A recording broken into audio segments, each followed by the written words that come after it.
di sesi ini gue harapkan gue bisa ngejelasin tentang product management secara overview. Habis itu kita akan spesifik tentang sebenarnya problem solving yang dilakukan di product management tuh kayak gimana sih gitu. Jadi gue Reza Prasetyo, lagi lead product manager di Flip saat ini, handle payment and transfer product. Jadi kalau teman-teman pakai produk Flip untuk transfer uang interbank, antarbank, terus top up e-wallet, sama transfer ke luar negeri gitu ya misalnya, untuk relasi atau family di sana, itu semua under my vertical gitu sih. Oke, nah hari ini kita ada 5 agenda ya. Yang pertama, gue bakal ngejelasin sedikit tentang apa itu product management, yang kedua problem solving di sana, yang ketiga sedikit case study dari gue berdasarkan real case yang pernah gue alamin gitu ya dulu. Terus juga ada tips and trick dari gue, dan abis itu kita lanjut ke Q&A gitu. So let's start dari yang pertama sih, sebenarnya apa sih product management itu kan ya.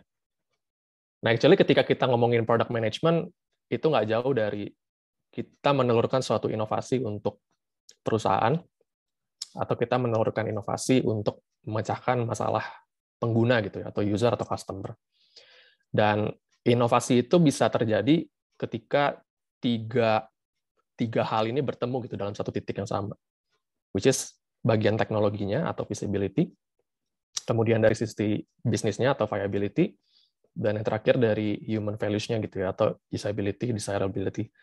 Tapi again, ini tergantung dari company-nya sendiri, goals-nya apa. Kalau misalkan goals-nya adalah profit-oriented, berarti pasti bisnisnya harus ada. Tapi kalau misalkan non-profit, mungkin yang bagian bisnis belum tentu ada, nggak masalah gitu. Karena kan tujuan besarnya untuk bukan untuk mencari profit kan, untuk non-profit.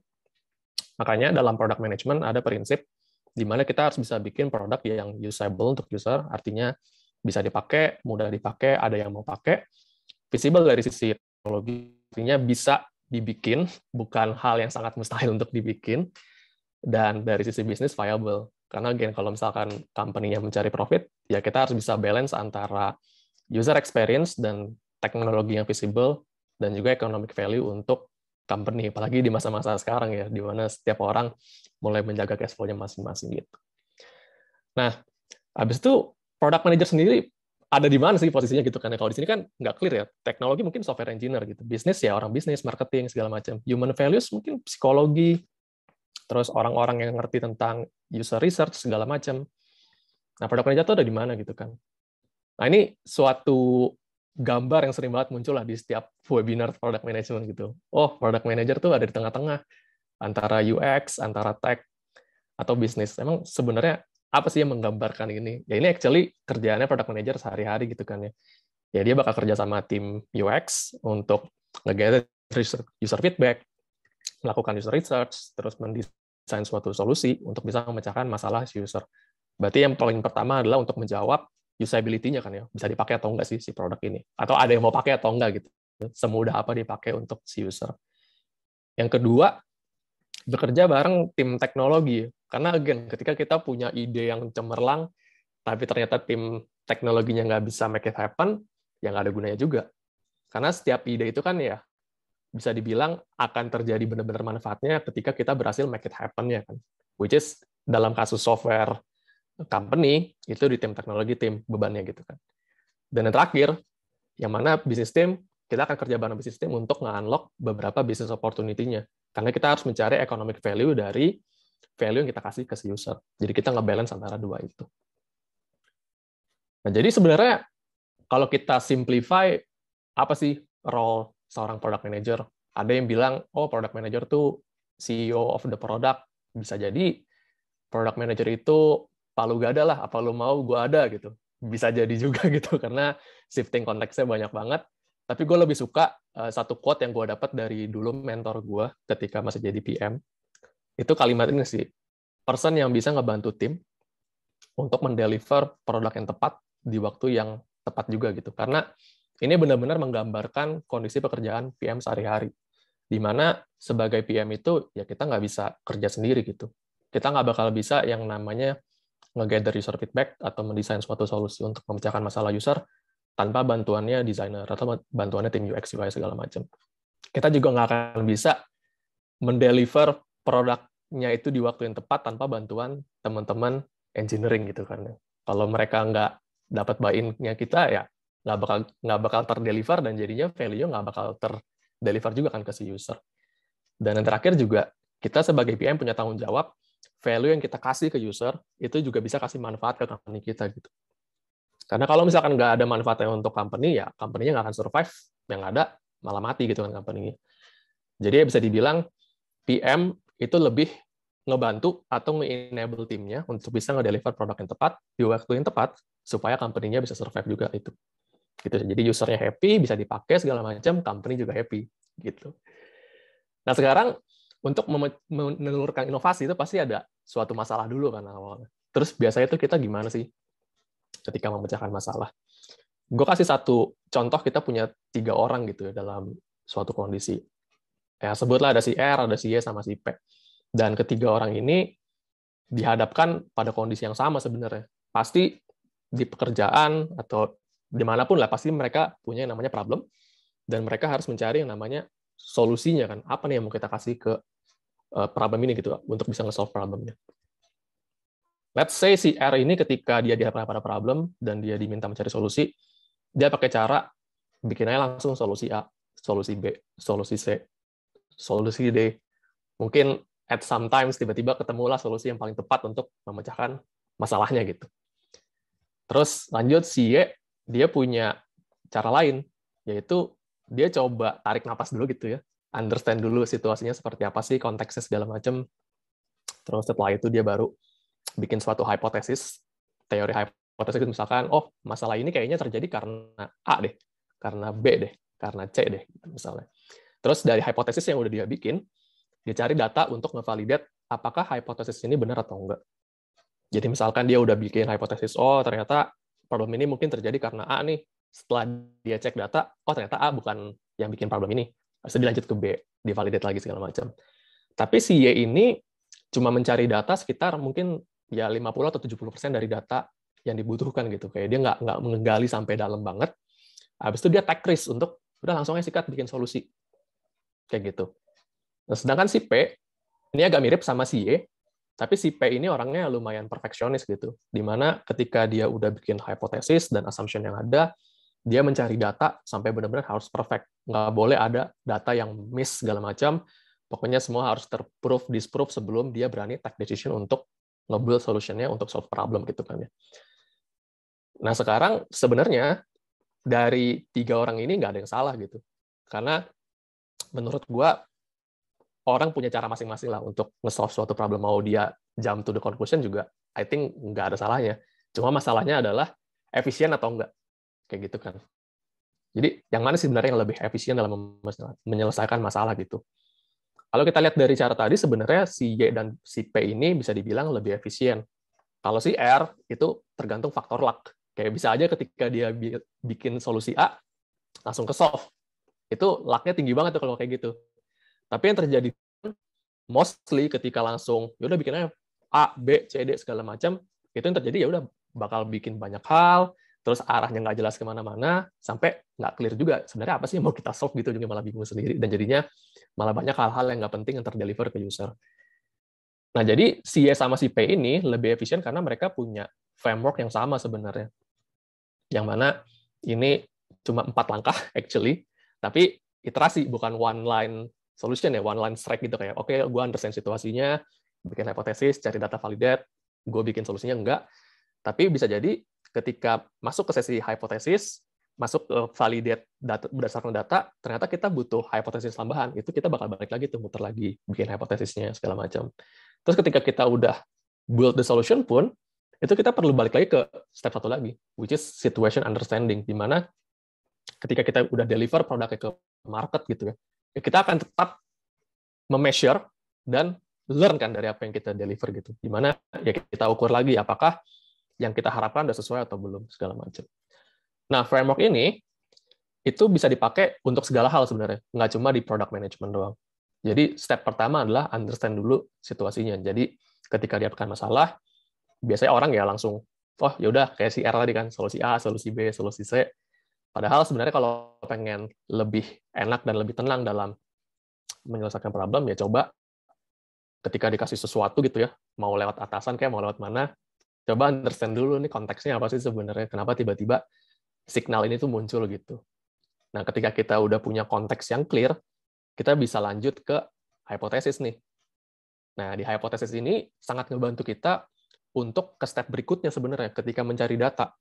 Jadi, kalau kita udah punya hipotesis, kita bisa tahu sebenarnya data apa aja sih yang paling efektif untuk kita cari.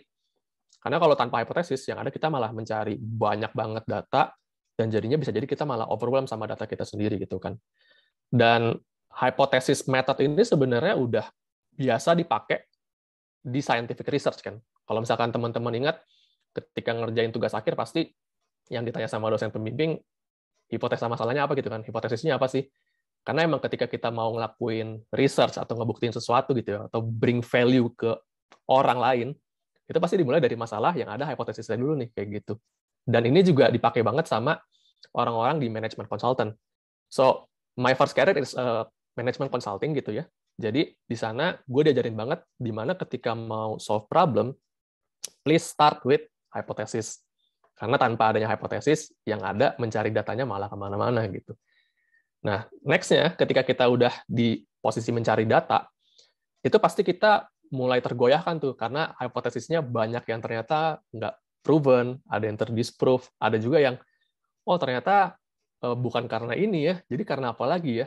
Nah, jadi itu kita muter di situ. Dan ini bisa jadi nggak cuma 1 kali putaran, bisa 2 kali, 3 kali, 5 kali, tergantung seberapa banyak hipotesis yang udah ditelurkan gitu kan. Biasanya sih rule of thumb-nya 3 gitu ya, ada 3 hipotesis. Kalau ada yang benar gitu, hipotesisnya terbukti, bisa lanjut ke develop solution-nya gitu. Nah, ketika masuk ke develop solution pun, kita pakai konsep yang di-share sama Eric Rice, I think, di Lean Startup gitu ya, build, measure, learn. Dimana ketika kita udah nge-build produknya, kita tentukan matriks apa sih yang mau kita ukur dari si produk ini. Sorry, maksudnya sebelum kita build bahkan udah harus tentuin matriks apa sih yang menentukan produk ini sukses atau enggak.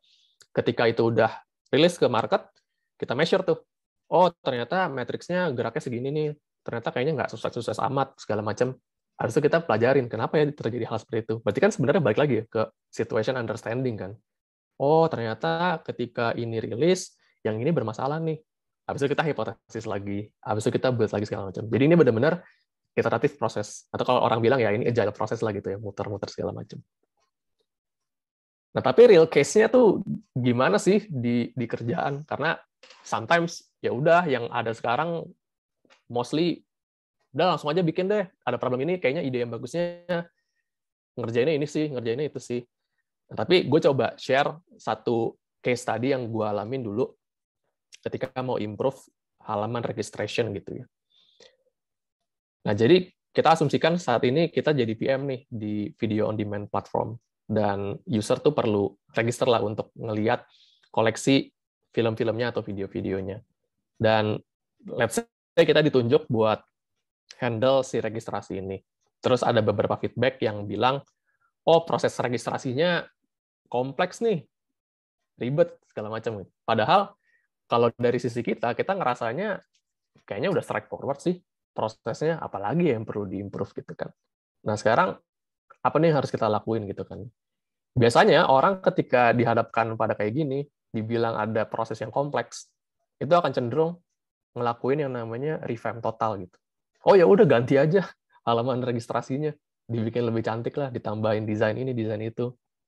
Tapi sebenarnya apakah ketika kita melakukan revamp atau kita melakukan perubahan desain itu bisa ngebantu usernya atau enggak? Atau bahkan sebenarnya permasalahannya bukan di desain gitu. Nah, jadi kalau pakai framework yang tadi, kita understand dulu problem konteksnya kan. Ketika dapat signal ada yang bilang registrasi prosesnya kompleks, kita coba lihat dulu nih di 2 hal. Yang pertama adalah emang sekarang matriks registrasi kita seperti apa sih? Terus emang proses registrasinya sekarang tuh kayak gimana? Kita coba reflect lagi ke 2 data ini gitu ya, untuk understand current situation yang kita punya. Misalkan di bagian matriks registrasi, kita dapat 3 findings. Yang pertama, ternyata traffic orang-orang yang register itu sebenarnya nggak terlalu berbeda. Maksudnya yang mencoba register tuh nggak terlalu berbeda ya. Misalkan bulan lalu ada 10.000, bulan ini tetap 10.000 gitu, nggak nambah, nggak turun. Tapi kok orang-orang yang berhasil terregistrasi itu makin menurun. Misalkan bulan lalu 10.000, ternyata yang berhasil 1.000, bulan ini dari 10.000 ternyata yang berhasil 500 gitu. Itu kan turun ya, dari 10% jadi cuma 5% gitu. Nah, terus berarti ini ada yang salah nih sama registration kita gitu, karena success rate-nya menurun lah. Nah, terus yang kedua, kita udah understand kan kalau, oh ternyata benar nih ada problem nih di registration success rate kita. Itu konteks yang pertama. Konteks yang kedua, emang sekarang prosesnya seperti apa sih? Kita coba reflect lagi ke apps kita misalnya.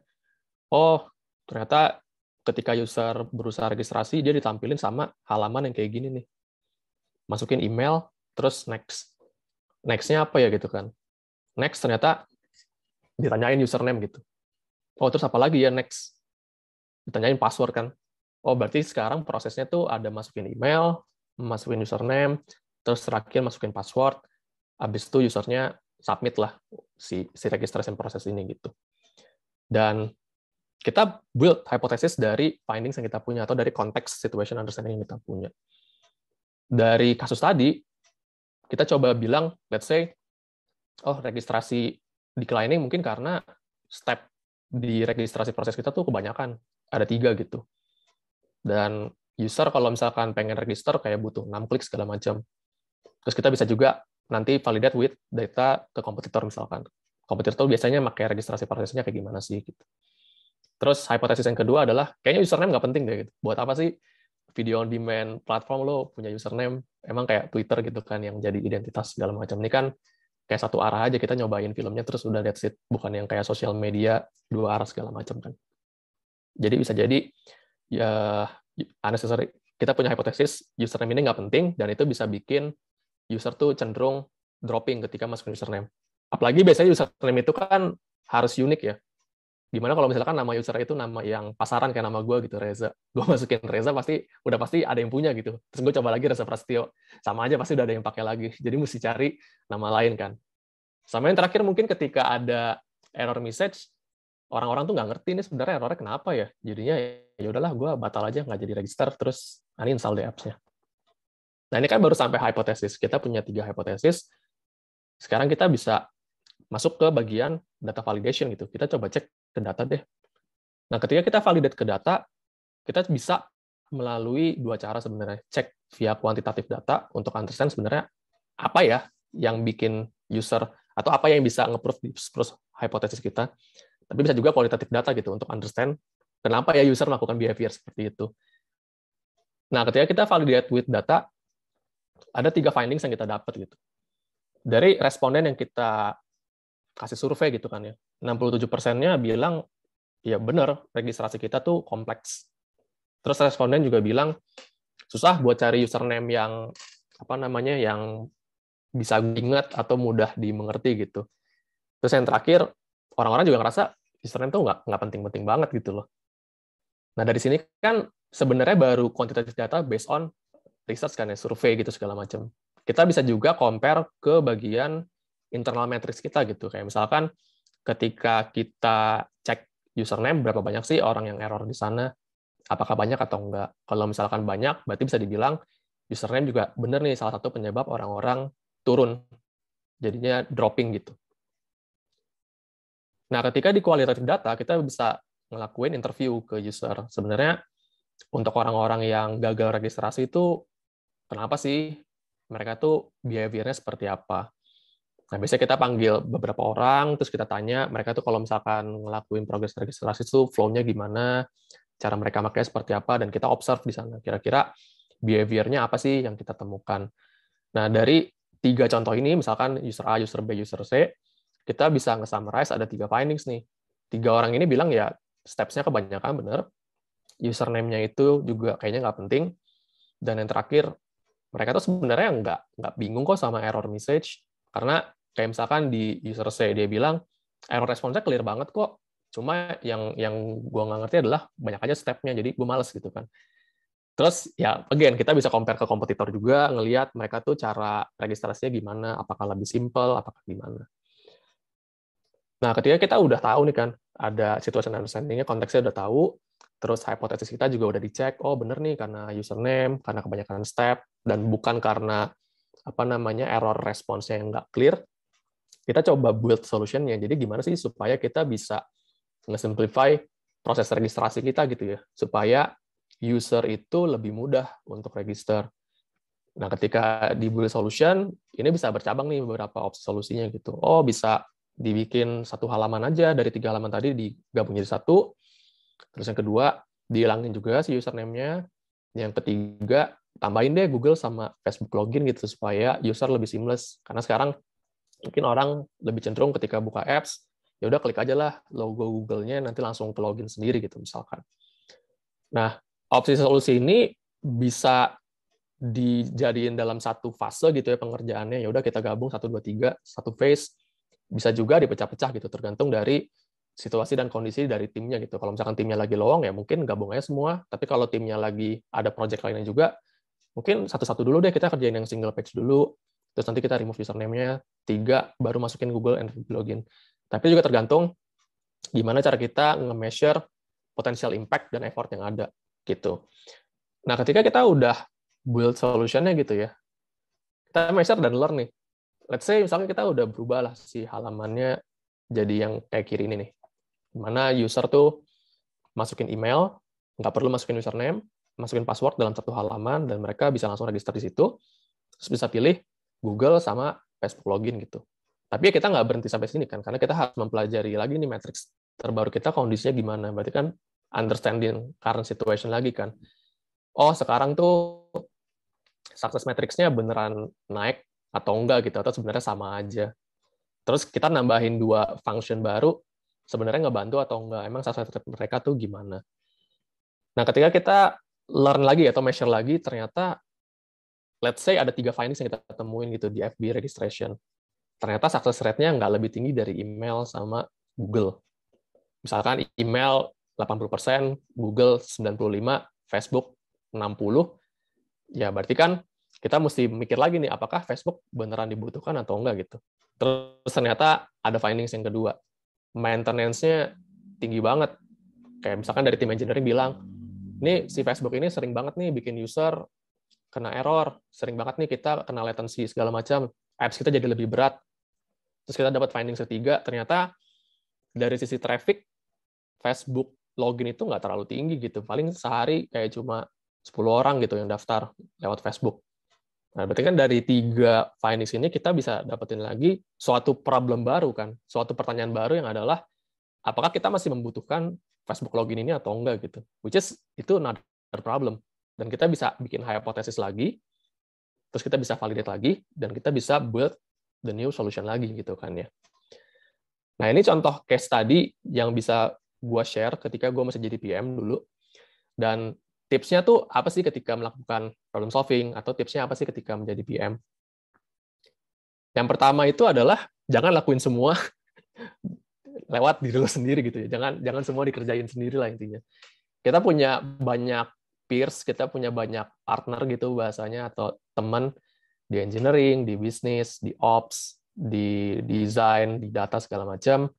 Jadikan mereka itu teman diskusi, benar-benar jadikan mereka teammates, dan jadiin mereka juga teman berpikir gitu. Jadi jangan ngerasa, karena gue PM-nya, gue semua nih yang harus mikirin. Mereka tinggal terima arahan gue. Nggak kayak gitu game-nya. Kita balik ke prinsipal yang awal tadi, inovasi itu ketika semuanya ngeblend, dan tugasnya PM adalah untuk menjaga si ketiga itu tetap ngeblend, dan kita bisa ngebantu tim itu untuk ngedeliver the right product gitu kan. Nah, yang kedua adalah be curious, open mind, dan trust the data gitu. Jadi tetap berpikiran terbuka gitu ya. Kalau misalkan kita punya ide di challenge sama orang, jangan baper. Asalkan orangnya bawa data yang lebih valid, ya kita harus bisa say objektif untuk ide tersebut. Dan ketika kita berdiskusi, berdebat segala macam, make sure ide yang terbaik lah yang menang gitu. Bukan yang hierarki yang paling atas lah yang menang gitu. Terus yang ketiga, decision making tuh nggak perlu nunggu data yang perfect gitu kan. Jadi kalau kasus yang tadi, si Y sama si P misalkan, si P itu nunggu sampai 100%, tapi kalau misalkan dia punya resource yang bisa dibilang oke banget, ya nggak ada salahnya juga. Tapi kan sometimes kita dihadapkan pada kondisi resource kita terbatas, kita dikejar-kejar waktu. Jadi ketika jadi si Y, 70% data aja cukup, itu ya udah take risk aja, nggak masalah kok. Karena again decision making atau problem solving nggak ada aturan baku harus begini-begini, yang ada framework dan approach-nya aja segala macam.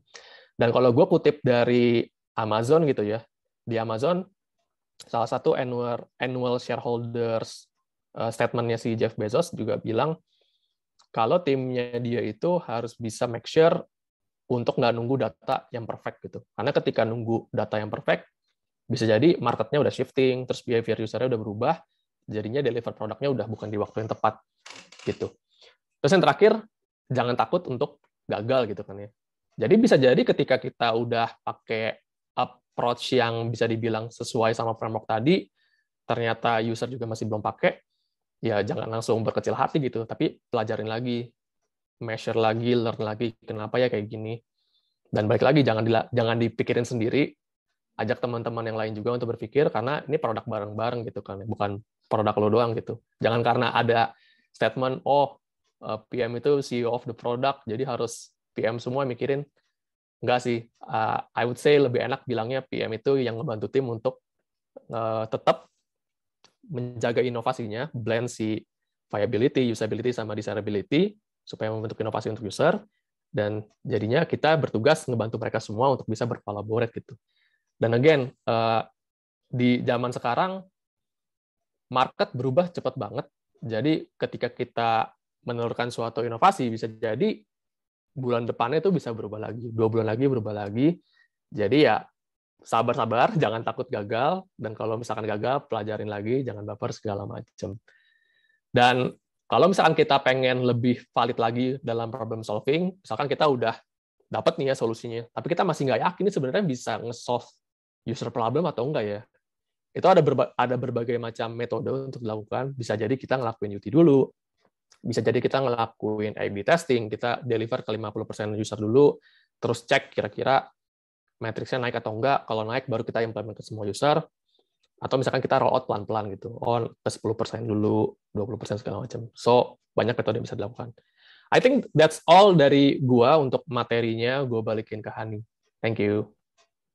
Oke, thank you Kak Reza. Wah, tadi super insightful banget nih.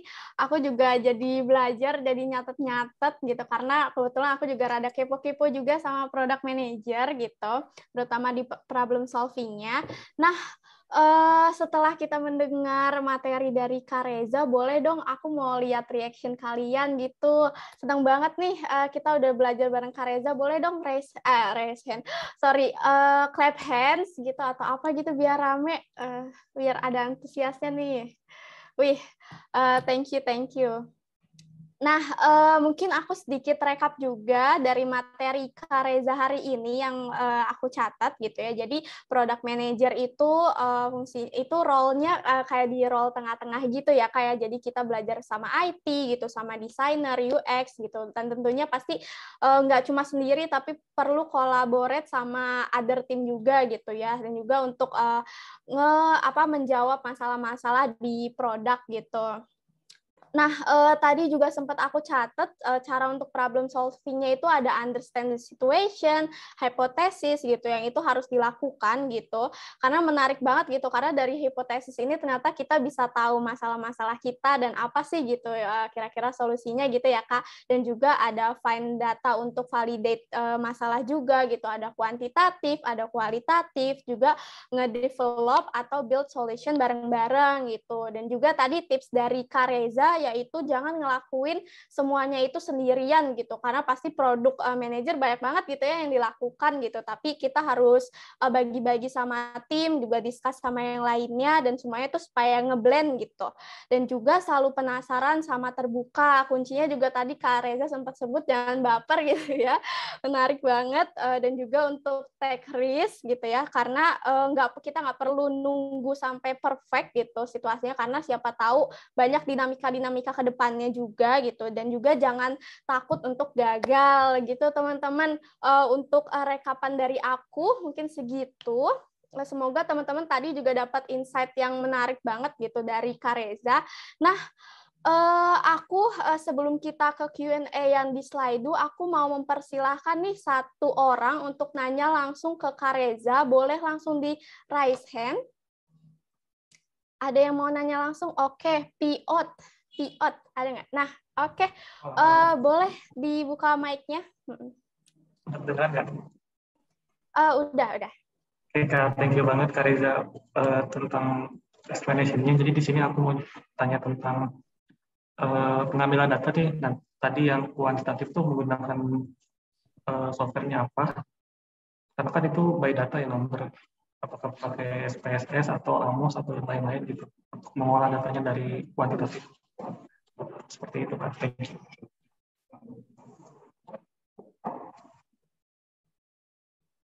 Oke, thank you, Piot. Tadi di aku agak kurang jelas sih, Kak. Tadi bertanya terkait sama software ya, Kak Iya Piot. betul. Iya betul. Ya, mau langsung gue jawab atau ditampung dulu? Boleh langsung dijawab, Kak, satu orang penanya. Oke, thank you, Piot, pertanyaannya. Berarti kalau gue tangkep, lo pengen tahu sebenarnya pakai tools apa dalam mengolah si kuantitatif data ini gitu kan ya. Jadi kalau toolsnya spesifik sendiri ada banyak sih yang biasa dilakuin sama teman-teman gitu ya, whether itu di UX, whether itu di data.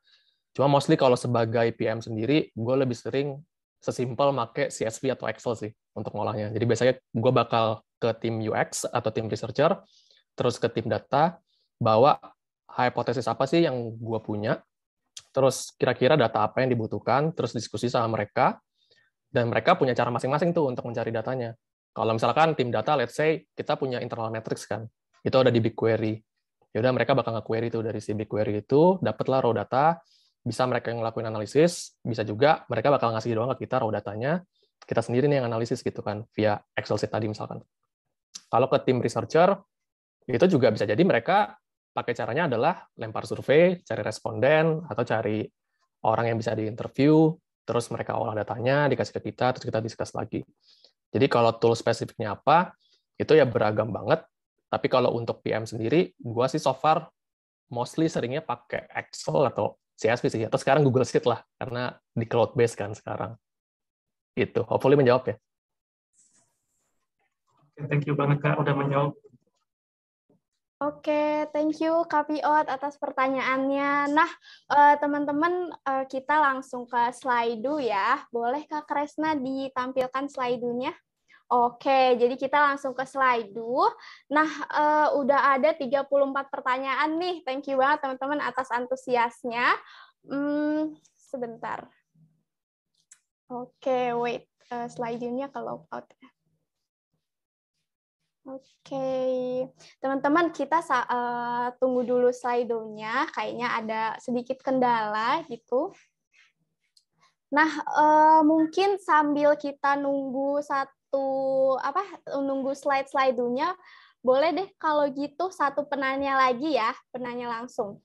Oh, oke, udah ada slide-nya. Sorry teman-teman. Oke, kalau gitu boleh aku bacakan dulu kali ya Kak ya. Untuk penanya pertamanya nih, Kak Deni. Hai Kak, mau tanya pada prakteknya dari mana dan kapan problem itu muncul Kak? Apakah kita ada jadwalnya untuk nyari problem atau dari tim lain? Oke, dari Kak Reza bisa dijawab. Oke, thank you Denny pertanyaannya. Ini menarik banget sih, dan ini yang menjadi pertanyaan banyak orang juga sih sebenarnya. Karena kadang ketika kita di software company gitu ya, ada role product manager, sometimes orang mikirnya ya udah si PM-nya aja lah yang mikirin problemnya, dia yang cari sendiri problemnya tuh apa, terus harus kapan dicarinya segala macam. Nah, sedangkan kalau prinsip di tim gue adalah problem itu tuh bisa muncul kapan aja dan dari mana aja dan oleh siapa aja gitu. Jadi kita nggak ada jadwal spesifik untuk nyari problem, nggak ada kayak yaudah deh kita cari problemnya di minggu ini, nggak ada. Kita punya yang namanya customer problem bank. Jadi di tim gue ada kita bikin satu Google Sheet sendiri, di mana itu open untuk semua Flip employee, yang mana Flip employee itu siapapun bisa isi, mulai dari customer problemnya apa nih yang dia temukan. Karena bisa jadi gue sebagai PM punya PM di payment transfer gitu, gue punya bias terhadap produk gue ngerasa produk gue udah gampang banget dipakai ya, karena gue PM-nya gitu. Tapi bisa jadi tim ops gitu ya, yang sering berhadapan sama user secara langsung, itu merasa ini masih sulit nih di bagian yang ini gitu. Dan itu kadang nggak bisa kita cek kalau kita mikirin sendiri kan. Tapi kalau kita collaborate sama yang lain, dan kita punya satu sumber customer problem yang sama, kita bisa dapetin ide itu dari mana aja kan, dan kapan aja gitu. Nah, tapi ketika ada customer problem bank itu, kita juga nanya ke orang-orang ngisi, apa sih initial findings yang didapat gitu, kayak datanya apa? Apakah misalkan ada user yang protes, apakah misalkan kebetulan lagi mencari-cari, kebetulan lagi ketemu sama saudara, mereka ngasih tahu ide juga atau gimana. Terus kira-kira initial solusinya seperti apa? Jadi dari sana kita bisa semacam ngegambarin, oh ada problem ini nih, dan data yang udah ada tuh kayak gini. Dan kira-kira menurut mereka solusinya seperti ini. Tapi kita bukan berarti bikin yang plek-plekan persis sama solusi tadi. Ini cuma jadi guideline untuk kita bisa ngegali lagi nih. Sebenarnya thinking proses orang ini tuh gimana sih sampai dia bisa dapetin solusinya. Itu bisa mempercepat juga efisiensi kita dalam problem solving. Bisa jadi orang ini udah melakukan problem solving framework dulu sebelumnya. Sebelum dia nulis gitu kan. Nah, makanya si customer problem bank ini tuh penting banget yang bisa dipakai untuk semua tim sebenarnya, nggak cuma di PM doang. Yang mana semua orang harus bisa punya akses ke sana, bisa input datanya di sana, dan PM bisa ngeliat nih, kapanpun, oh ada yang ngasih input nih. Terus kalau misalkan dikerjain harus kapan, nah itulah tugasnya PM dan timnya gitu, untuk ngeprioritasin mana sih yang kira-kira urgent, mana yang enggak. Gitu sih.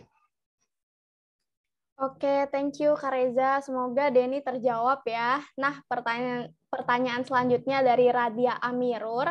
Mohon izin bertanya, Kak, gimana sih bikin matriks yang tepat buat nge-measure solusi kita udah tepat buat customer? Kalau ada contoh kasusnya lebih bagus, Kak. Oke, thank you Radia. Boleh dijawab, Kak Reza? Oke, jadi kalau untuk matriks sendiri, prinsipnya adalah tentukan apa yang mau diukur sebelum produknya launch gitu ya. Jangan setelah produknya launch, ya baru kita cari deh apa yang kira-kira relevan sama matriksnya ini. Biasanya matriks itu akan related ke hipotesis yang mau kita jawab.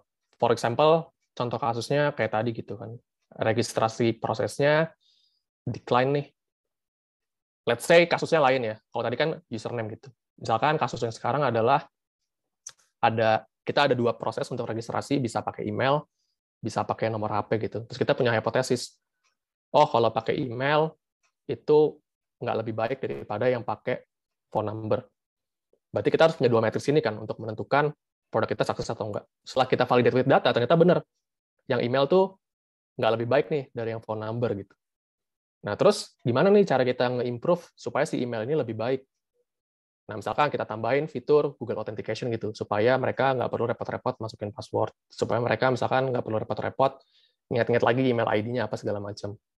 Jadi matriksnya bisa ditentukan lewat hipotesis yang ada. Atau contoh lainnya, misalkan di tim gua gitu ya, kita mau develop satu fitur deh, misalkan kirim uang ke bank A gitu. Kita jangan bikin produknya dulu, terus cek ntar gimana ya produknya sukses atau enggak. Tapi dari awal kita udah define dulu nih. Berarti ketika kita punya hipotesis gitu ya, kita bisa ningkatin transaksinya Flip dengan nambahin bank A. Nah, berarti kan matriksnya adalah berapa sih jumlah transaksi yang menuju bank A gitu. Misalkan dalam 1 bulan setelah produknya launch. Atau misalkan berapa sih success rate-nya dari sekian orang yang berusaha kirim ke bank A, berapa persen sih yang berhasil. Atau misalkan seberapa nyaman, berarti kan kayak SLA gitu kan, service level agreement-nya berapa sih. Kalau kayak tadi, saat ini kita tuh 10 menit, di bank A tuh berapa menit sih? Kayak gitu. Jadi menentukan matriks yang tepat itu biasanya balik dulu ke hipotesisnya apa yang mau dijawab, terus juga dipastikan jangan develop produknya dulu tanpa tahu apa yang mau diukur gitu. Gitu. Thank you. Oke, thank you Kak Reza, thank you Kak Radia juga atas pertanyaannya, semoga terjawab. Nah, sekarang dari Kak Mario nih, saya saat ini sedang belajar data analisis, skill product management apa saja yang perlu dipelajari data analis agar dapat bekerja lebih baik dengan tim produk? Boleh dijawab Kak Reza? Wih, cool.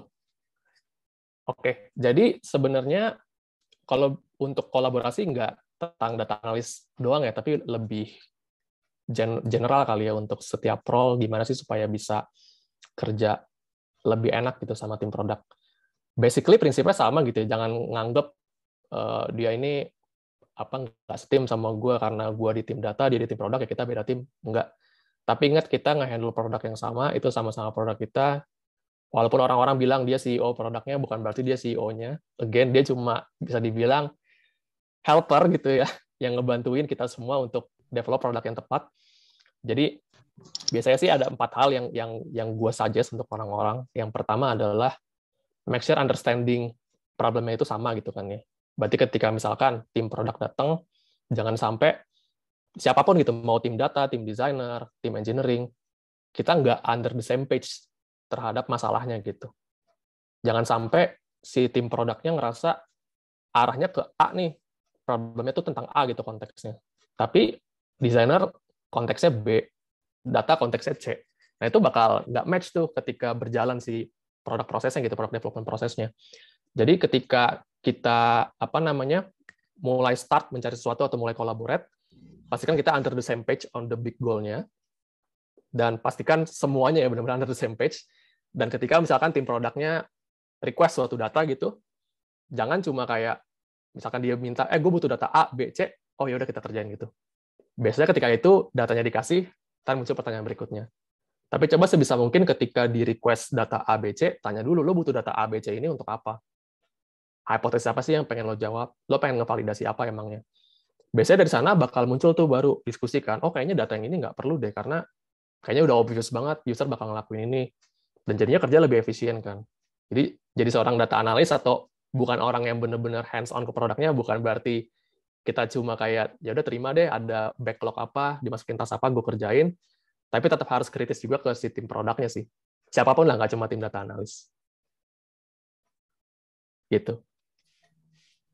Oke, thank you Kak Reza. Semoga terjawab tadi pertanyaannya. Oke, nah untuk pertanyaan selanjutnya nih, karena ini terkait dengan ini ya, oh ya aku juga mau ingetin dulu ke teman-teman, karena kita materinya terkait dengan problem solving, jadi aku encourage teman-teman untuk bertanya yang spesifik gitu ke problem solvingnya gitu ya. Mungkin untuk pertanyaan Dinar terkait dengan job desk agak kurang related mungkin ya Kak ya, kalau terkait sama problem solving. Mungkin langsung ke Kak Emir nih, bagaimana menentukan matriks yang tepat untuk sebuah problem yang ada? Oke, boleh dijawab Kak Reza. Oke, kalau matriks masih sama sih sebenarnya. Ketika ada problem, kita punya hipotesis, kita coba cari matriks yang related ke hipotesis tersebut kan. Berarti kan sebenarnya itu adalah bisa jadi calon solusi yang mau kita tawarkan gitu. Misalkan tadi phone number-nya declining nih hipotesis kita, dan ternyata proven gitu ya, declining. Berarti kita harus do something nih ke si phone number-nya, phone number registration-nya. Tapi apa sih yang bikin dia declining? Misalkan kita hipotesis lagi, oh ternyata yang bermasalah, misalkan kita assume provider A gitu bermasalah. Terus, atau misalkan kita bilang vendor B bermasalah. Berarti kita harus nge-measure nanti ketika udah launch, apakah si provider A ini ke-improve success rate-nya gitu untuk registrasinya. Apakah si vendor B ini ke-improve juga, atau gimana gitu kan. Jadi untuk nentuin matriksnya, balik ke hipotesis yang kita punya. Atau biasanya lewat potensial solusi yang kita kasih gitu. Misalnya kita punya solusinya adalah, ya udah kita coba tambahin vendor D gitu. Bukan nge-improve vendor B ya, tapi nambahin vendor D untuk registrasinya. Berarti success matrix-nya ya udah terkait si vendor D tadi, spesifik. Apakah registrasi di vendor D oke atau enggak? Terus SLA-nya gimana? Seberapa cepat dia bisa ngasih kita SMS OTP-nya gitu misalkan? Itu juga bisa jadi matrix. Nah, jadi untuk nentuinnya ya balik lagi, hipotesisnya punya apa, terus solusinya gimana, dan jangan sampai kita nggak tahu matrix yang mau diukur sebelum kita launch produknya gitu. Jadi pastiin sebelum launch kita udah tahu dulu. Gitu sih. Oke, thank you Kak Reza. Semoga terjawab ya Kak Emir. Nah, untuk pertanyaan selanjutnya, aku mungkin langsung pilih yang terkait sama problem solving ya. Untuk yang pertanyaannya Kak Dinar nih, mengenai user research itu apakah terkait sama problem solving ya Kak? Kalau yang pertanyaan masih terkait sih sebenarnya. Oh, oke. Jadi nggak apa-apa. Oke, boleh dijawab aja untuk Kak Dinar mengenai user research, bagaimana caranya agar user mampu membantu kita sebagai product manager dalam proses riset. Contohnya seperti mengumpulkan user pada FGD. Boleh dijawab, Kak Reza? Ya, jadi sebenarnya kita harus nge-involve user gitu. Ketika mendevelop suatu produk kan, dalam suatu proses pasti ada yang namanya kita bikin let's say desain baru gitu ya, atau kayak tadi tuh nambahin Google Authentication atau ngerubah dari 3 halaman menjadi 1 halaman.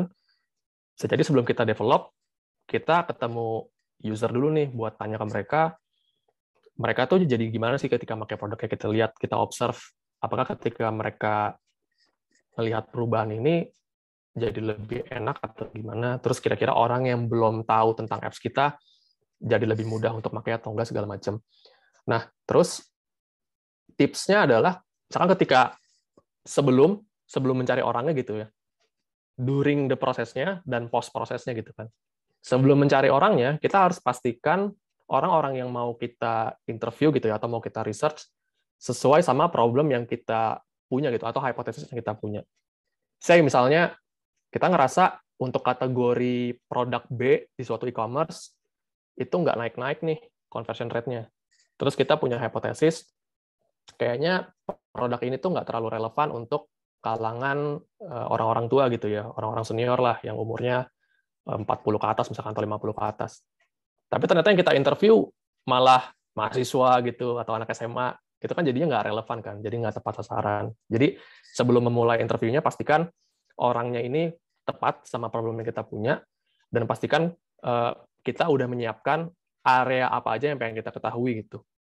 Nah, ketika during the process, kita jangan langsung bertanya straightforward gitu, tapi benar-benar pancing mereka supaya mereka yang cerita kondisinya gimana, supaya mereka yang cerita kesulitannya seperti apa, dan kita observe.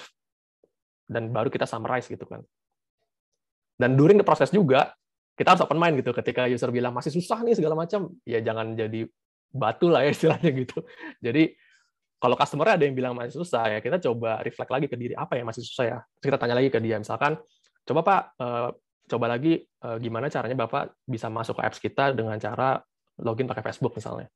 Ternyata si bapaknya nyobain lagi, masih nggak bisa juga gitu dia pakai Facebook kan, karena nggak nemu misalkan logo Facebooknya segala macam. Berarti kan ada something wrong gitu dengan letak si Facebooknya gitu misalnya. Terus post prosesnya itu jangan lupa kasih sedikit apresiasi ke mereka, karena again mereka datang melimpahkan waktu juga kan, tenaga dan waktu gitu untuk mau kita interview, mau kita ajak berdiskusi, itu kan lumayan memeras tenaga juga. Jadi ngasih insentif juga nggak ada salahnya gitu untuk mereka, mau itu door prize atau enggak. Dan gue sempat ngobrol sama temen gue yang di researcher, pernah nggak sih ngelakuin FGD atau interview, ada yang pakai insentif, ada yang enggak, mana sih yang lebih enak? Dan mereka jawabannya lebih enak yang pakai insentif, karena biasanya orangnya lebih antusias, banyak yang mau datang. Kalau nggak pakai insentif, kayak udah malas-malesan gitu. Gitu sih. Oke, menarik banget jawabannya Kak Reza, thank you. Semoga terjawab ya Kak Dinar.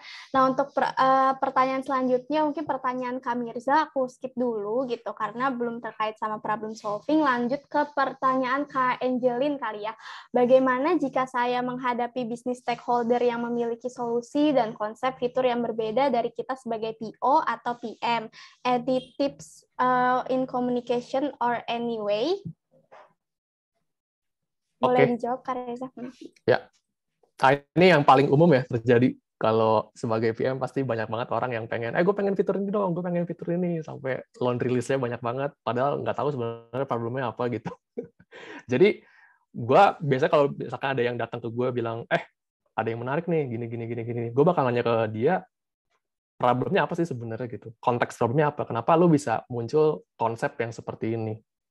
Misalkan ternyata agak berbeda nih sama konsep yang kita pahamin gitu, itu nggak apa-apa, kita diskusi aja gitu kan ya. Karena stakeholder tuh bukan musuh kita lah, tapi ya itu peers kita kan. Dan again, kita sebagai product manager, tugas kita make sure mereka bisa kolaborasi sama tim lainnya kayak dari engineering segala macam. Jadi ketika ada solusi atau konsep yang berbeda lewat fitur kita, jangan langsung ditolak mentah-mentah. Mungkin orang-orang bilang kita harus bisa say no gitu, tapi say no itu ya setelah di-digest gitu kan, setelah kita benar-benar memahami kenapa ya dia bisa memunculkan konsep ini. Kalau misalkan problemnya make sense, terus solusinya menarik, dan kita ukur potensial impact-nya juga gede, permasalahannya cuma ada di resource, itu berarti problemnya bukan fitur yang berbeda, tapi masalah di priority kan.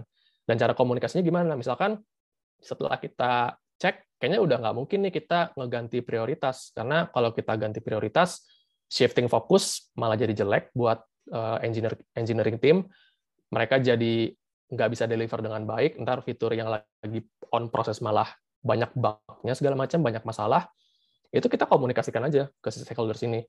Ya, misalkan oke, gue akuin idenya bagus, potensial impact-nya bagus, tapi sekarang kita lagi on proses nge-develop ini nih. Kalau kita nge-develop ini, kita bisa dapetin ini. Terus sekarang progresnya gimana? Kira-kira kapan selesai segala macam. Nah, kalau misalkan stakeholder-nya masih ngerasa ganti shifting priority segala macam, itu tuh saatnya kita bawa ke forum yang lebih besar gitu. Jangan kita cuma antara si PM-nya sama si stakeholder ini, saya si A lah. Tapi kita coba bawa ke forum yang lebih gede antara setiap lead yang ada gitu kan. Karena kan produk ini bukan cuma punya lo gitu, tapi punya lead-nya desainer juga, punyanya lead datanya juga, punya lead engineering juga. Dan di meeting itu kita bareng-bareng lah, kayak misalkan ngebahas ada konsep nih segala macam gini-gini, kita diskusi di sana. Kalau collective agreement-nya adalah ya udah kita agree deh shifting fokus, tapi dengan catatan ada risk A B C D F G. Kalau agreement-nya udah diketok palu, ya udah kita harus ngelakuin gitu. Karena itu udah collective agreement antara setiap lead yang ada gitu. Tapi kita semua juga harus align on resiko yang kita harus tanggung gitu ya. Misalkan yang proses ini berarti ke stop, jadinya value untuk user yang ini nggak bakal terdeliver di tanggal segini atau di bulan segini ya. Kita akan ganti ke solusi atau konsep yang kayak gini untuk nge-solve problem yang lain lagi. Gitu. Jadi it's about collaboration, communication. Tipsnya, selain kita komunikasinya lewat verbal, sebaiknya juga punya yang namanya satu centralized document gitu.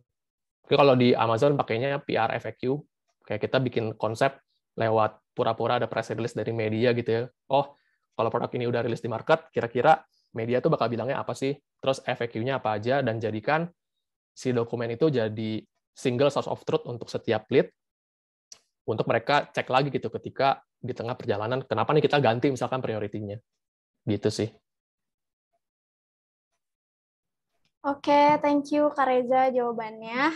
Semoga Kak Angelin juga udah nangkep ya jawaban tadi. Nah, untuk pertanyaan Kak Maul nih Kak Reza, aku bingung ini termasuk problem solving nggak nih kalau untuk manage team? Termasuk sih sebenarnya gimana kita nge-solve problem managing. Tapi gue pengen dengar dari Maul dong, komponen tim tuh konteksnya gimana maksudnya? Oke. Boleh nih Kak Maul ada di sini nggak ya? Boleh dijawab langsung aja Kak Maul, bisa on mic.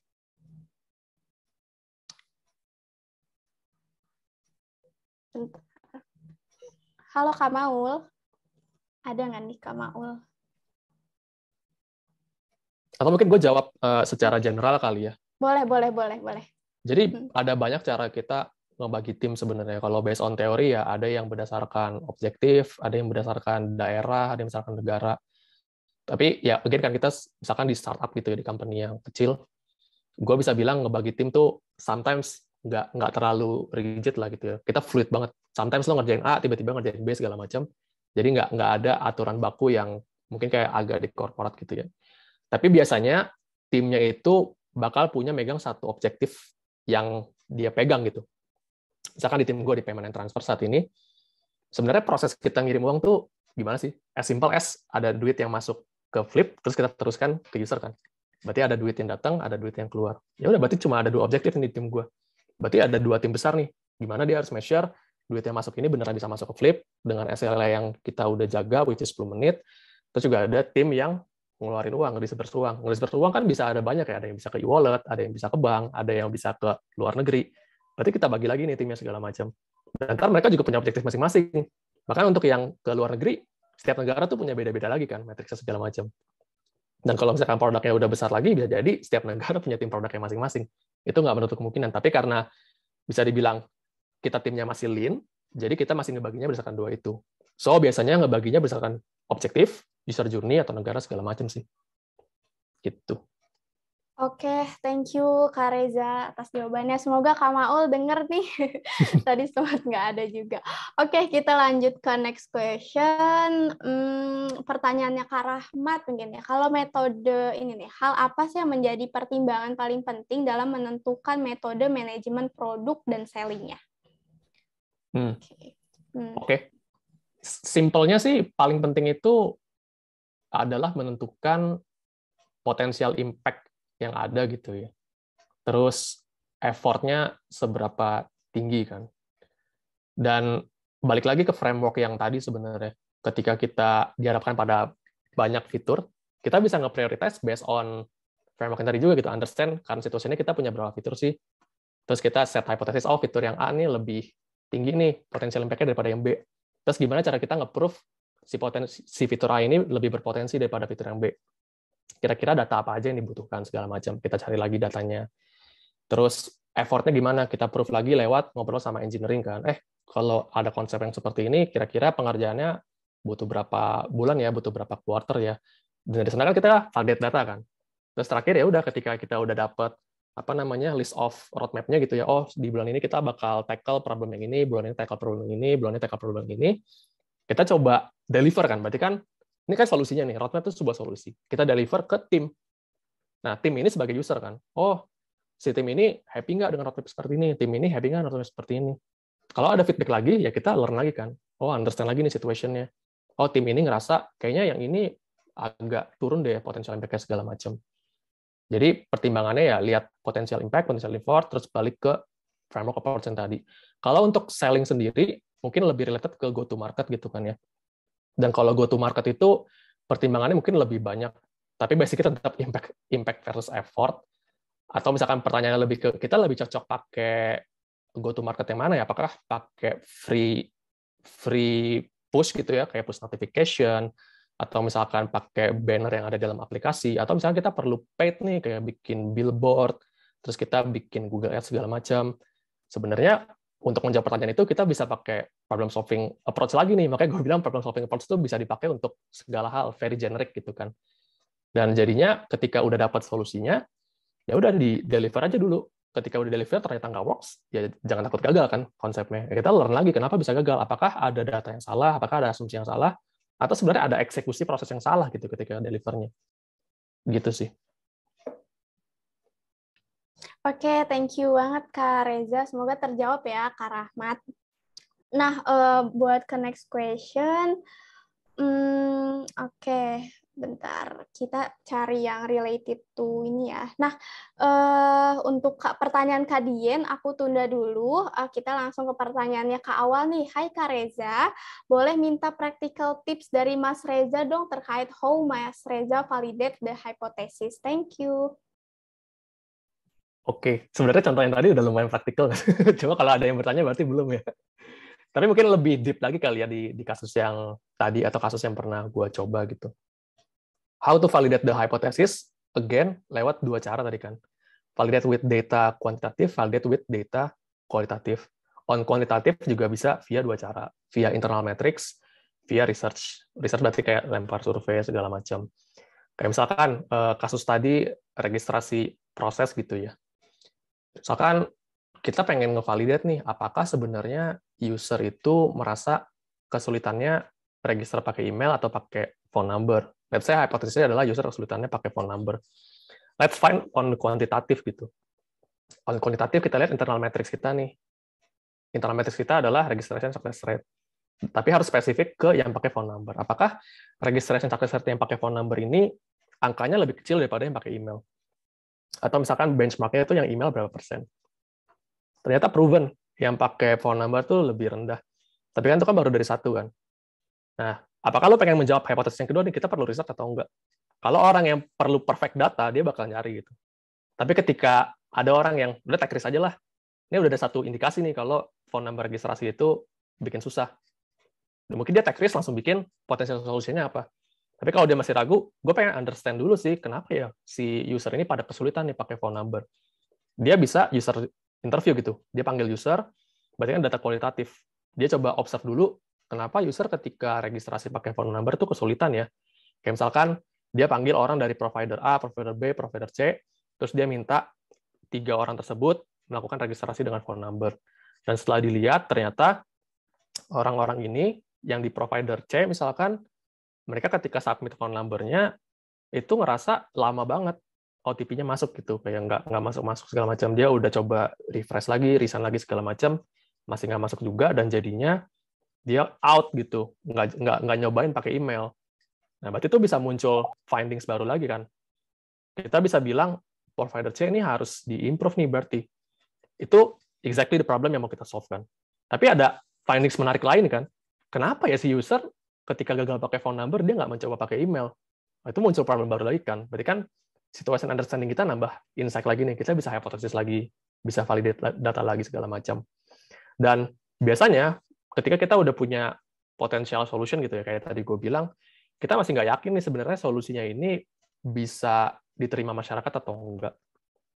Kita bisa validate solution-nya via A/B testing gitu, eksperimen. Gue ambil contoh dulu waktu di e-commerce gitu ya, kita punya push notification yang nggak clear untuk user. Jadi kita dapat signal conversion dari push notifikasi kita itu nggak naik-naik nih. Nah, itu kan dari internal metrics kan signalnya. Terus kita coba cek, kenapa ya dia nggak naik? Apakah cuma spesifik yang ngepromosiin produk doang nih, yang bikin CPR-nya nggak naik gitu. Sedangkan kalau push notif yang campaign biasa, yang kayak diskon 50%, 60%, itu bikin naik. Setelah kita cek internal data, benar, ternyata conversion atau orang-orang yang berhasil transaksi dari push notification yang dipromosikannya produk yang spesifik, itu tuh nggak ada yang terconvert jadi pembeli gitu. Tapi kan kita nggak ngerti ya kenapa ya si orang ini tuh nggak ke-convert. Kita cuma tahu what-nya doang, karena kuantitatif kan datanya. Dan kita masuk ke kualitatif data untuk understand why-nya gitu. Setelah kita cek ke user, ternyata user ketika dapat push notif itu, mereka nggak tahu sebenarnya ini produknya apa gitu. Kayak cuma dibilang, Reza ada sepatu Nike ini untuk kamu gitu. Sepatu Nike yang mana nggak clear kan? Harganya berapa? Diskonnya berapa gitu? Gue bisa belinya kapan segala macam itu nggak clear. Nah, kita bikin hipotesis lagi. Kita punya hipotesis, user kalau kita kasih gambar produk yang clear, kita kasih harga yang clear, title produknya apa, terus dia dapat ini dari mana? Apakah misalkan dia pernah masukin ke keranjang, dia pernah masukin ke wishlist-nya dia, terus kita kasih call to action kayak langsung belanja, dia akan langsung belanja gitu. Itu masih hipotesis, tapi kita belum bikin solusinya. Tapi itu udah sebuah proposal solution kan. Kita validate lagi nih, lewat data. Caranya gimana? Lewat data bisa lewat UT ke user. Kita kasih mereka suatu kondisi di mana mereka dapat push notif yang nggak ada gambar produknya gitu kan. Apakah mereka cenderung ngeklik atau enggak gitu. Terus kita kasih gambar produknya. Mereka cenderung ngeklik atau enggak. Terus kalau misalkan mereka ngeklik, mereka behavior-nya gimana? Kita pelajarin lagi. Tapi misalkan kita masih nggak yakin juga nih, masih ragu sih gua apakah bisa works atau enggak, dan ya udah gradually roll out aja. Atau misalkan A/B testing gitu. Oh, kita ambil 5.000 orang yang dulu misalkan dapat push notification produk dan nggak ngeklik. Kita bagi dua grup, ada control group, ada treatment group. Control group 500 orang, dia dapat push notifnya masih sama, nggak ada gambar produknya. 500 orang, dia dapat yang ada produknya. Terus kita lihat conversion-nya. Dan ketika kita melakukan itu, ternyata it works. 500 orang yang dapat gambar produk, itu bisa dibilang klik rate-nya lebih kecil sebenarnya. Jadi orang tuh cenderung nggak ngeklik si push notif tersebut. Tapi ketika mereka dapetin gambar produk yang lebih clear, mereka langsung belanja dari situ. Jadi untuk orang-orang yang dapat produk nggak clear, dia dapat apaan nih sepatu Nike? Oke, dia klik. Tapi dia nggak akan belanja karena ternyata bukan sepatu Nike yang dia pengen. Sedangkan yang dapetin gambar, dia ngelihat kan langsung, oh ini sepatu Nike-nya bukan yang gue mau, dia dismiss push-nya. Tapi ketika gambarnya clear, title-nya clear, diskonnya clear juga, dia bakal klik, langsung belanja, dan jadinya conversion kita naik. Gitu sih. Oke, thank you Kak Reza. Jelas banget tadi penjelasannya. Semoga ke awal juga bisa paham terkait dengan jawaban tadi. Aku lanjut ke pertanyaannya Kak Ahmad Rozi nih. Apakah hipotesis harus dibuktikan dengan statistical testing? Contohnya H0, H1, atau boleh sesederhana kita pengen ngecek untuk mencari pembenaran? Udah boleh, Kak? Ya, very good question. Sometimes kita akan menemukan orang yang sangat teoretikal gitu kan ya. Oh, lo harus tes statistical significance nih, pakai H0, H1 segala macam. Tapi juga ada orang yang lebih ke arah praktikal gitu kan, pengennya cepat, pengennya udah ke proof, langsung aja kita jalanin segala macam, terus kita learn lagi dari sana. Jadi biasanya kita balikin lagi ke collective agreement yang ada gitu kan ya. Boleh aja ngecek statistical significance-nya atau enggak, tapi lihat juga resource yang kita punya atau timing yang kita punya gitu kan ya. Jangan sampai kita kelamaan nunggu statistical proven-nya gitu, tapi kita udah keburu telat nih buat grasp the market gitu kan. Itu kan sayang juga ya. Atau kita bisa juga untuk ngevalidate-nya itu, ya udah kita balikin aja ke customer, kita coba lagi. Kita rilis segala macam, gradually, A/B testing segala macam, 50%, lihat matriksnya, kalau matriksnya naik, ya udah kita bisa assume ini works. Kita rilis lagi yang gede, apakah masih naik juga atau enggak? Kalau misalkan nggak naik, kita learn lagi segala macam. Gitu sih. Jadi ya boleh-boleh aja sebenarnya, tapi harus atau enggak, I think not mostly sih harus sampai statistical significance atau pakai testing itu. Karena ya again, keterbatasan waktu atau resource. Oke, thank you Kak Reza. Kak Ahmad juga terima kasih ya jawabannya. Bagus kata Kak Reza. Nah, kita lanjut ke pertanyaan selanjutnya. Nah, mungkin pertanyaannya Kak Inam Tamami. Bentar. Nah, pernah mengalami berbenturan dengan kepentingan perusahaan saat develop produk, dan hal itu membuat produk kita jadi complicated secara UX. Mungkin ada tips nih dari Kak Reza. Itu pasti sih. Tapi mungkin bukan kepentingan perusahaan yang gimana-gimana ya, tapi lebih ke gimana caranya kita bisa bukan satisfy ya, tapi ya memenuhi standar requirement yang dibutuhkan oleh setiap stakeholders yang ada. Karena setiap stakeholders pasti punya standar masing-masing kan. Apalagi di legal ya terutama, legal and compliance, apalagi di Flip sebagai fintech company, banyak banget legal yang harus diurusin as a company, jadi banyak banget yang user experience yang kita korbanin sebenarnya gitu. Nah, tipsnya gimana? Kalau berbenturannya terkait legal, itu mau nggak mau harus kita ikutin. Tapi dengan catatan. Misalkan, lo sebagai legal, hitam di atas putihnya ada A, B, C, D, E, F, G nih. Ya udah, kita harus make sure A, B, C, D, E, F, G-nya ini kita penuhi. Kalau misalkan kita nggak penuhi, kita harus consult tuh legal standing-nya gitu. Atau konsultan legal yang kita punya. Saya misalkan kita lagi kerjasama sama Bank Indonesia atau sama OJK gitu ya di company kalian misalkan, atau misalkan sama regulator yang lain, ya ketika kalian mau develop produk, make sure orang-orang ini tuh understand atau enggak dengan yang mau kalian develop. Jangan sampai udah develop dulu, ternyata mereka baru koar-koar, jadinya kalian harus ngerubah total segala macam. Itu kan sayang ya. Jadi make sure ketika di awal udah sesuai standar requirement atau belum. Itu kalau terkait legal dan compliance. Nah, kalau misalkan berbenturan dengan kepentingan yang lain, let's say misalnya bisnis gitu. Bisnis pengennya gue pengen harga produknya tuh seharga segini X gitu. Padahal kalau dari sisi user experience, ya user pengennya harga yang murah nggak sih? Kayak gitu kan. Nah, kita tapi tetap harus ngelihat standar requirement-nya seperti apa, dan harus mendefinisikan standar itu gimana. Karena gini, misalnya, user pengen harga yang murah, bisnis pengen harga yang mahal. Equilibrium-nya itu di mana sih? Kayak misalkan kita kasih harga yang murah pun, company itu nggak akan survive gitu. For the long term, yang ada kita rugi terus, ntar malah tutup yang ada kan. Jadi kita harus balance. Kalau misalkan lo pengen ngasih harga, say 65.000 gitu ya. User pengennya 30.000. Di angka berapa sih sebenarnya kita masih bisa dapetin economic value, terus kita masih bisa dapetin growth dari si user, dan jadinya user masih mau pakai apps kita gitu ya. Nah, nggak ada jawaban yang pasti sebenarnya untuk nentuin harga. Yang bisa kita lakukan adalah eksperimen. Misalkan, kita coba cari deh populasi, kita mainin harganya. Ada populasi yang dapat harganya 40.000. Ada populasi yang dapat harganya 65. Ada populasi yang dapat harganya sesuai keinginan user gitu, 30.000. Terus kita buktikan gitu. Kita pengen ngebuktiin apakah si user ini tuh tetap pakai apps kita atau enggak. Berarti kayak retention. Apakah user ini jadi lebih sering transaksi atau enggak. Berarti jumlah transaksinya. Apakah user ini jadi lebih cepat atau enggak dalam melakukan transaksi gitu. Misalkan berapa lama dia menyelesaikan transaksinya gitu. Kita punya 3 pertanyaan tadi kan, 3 question tadi, dan mungkin kita punya hipotesis lagi, kalau harganya lebih murah, dia lebih cenderung tinggi nih transaksinya. Kalau harganya lebih murah, bulan depannya dia bakal pakai lagi segala macam. Tapi kan kita harus prove itu lewat data kan. So how to prove it? Ya kita eksperimenin. Kita jalanin eksperimennya, terus kita analisis lagi gitu. Untuk populasi yang harganya 65.000, ternyata sama yang 30.000 sama nih. Sama-sama pakai apps kita kok bulan depan. Dan sebenarnya user bilang pengen 30.000, ya karena dia lagi kebetulan ngomong sama kita aja. Padahal sebenarnya ketika dikasih 65.000 pun mereka willing untuk ngebayar. Karena misalkan value produk kita ya emang sebagus itu gitu. Jadinya mereka pengen bayar. Jadi ya again standar requirement itu harus di-agree sama setiap stakeholders yang ada, dan jadinya sebisa mungkin ya benturan itu kita minimize lah. Benturan itu pasti ada. Yang bisa kita lakukan adalah minimize benturannya sih gitu. Oke, thank you Kak Reza. Semoga terjawab ya Kak Inam. Nah, selanjutnya kita move ke atas sedikit. Tadi kayaknya kelewat sama aku. Karin nih, saya punya solusi A yang terhalang secara teknikal, yang mana menurut saya feasible. As PM or PO, saya harus lebih condong terhadap technical feasibility atau B-side. Boleh dijawab Kak Reza? Sebenarnya nggak harus condong kemana-mana sih. Kalau bisa di tengah kan.